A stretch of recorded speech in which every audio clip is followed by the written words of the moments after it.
Good morning. Trekked Robert to a key ring for the van. So we've got brookes.advanture. Yeah, I cut my thumb this morning. Full on plaster. Thought I'd give you an update since quite a lot of you are interested in the van. Sitting. So here we go, our Peugeot boxer. So we're going to be working on it today. So stuff we've done so far is we have got 2 new seats that are going to have turning round things. I'm very technical terms when I'm talking van life. Turning rounders, which is brilliant because it means we can get through the middle.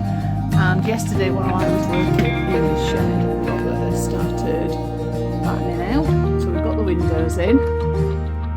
So we're battening out. We've got a skylight fan thing in.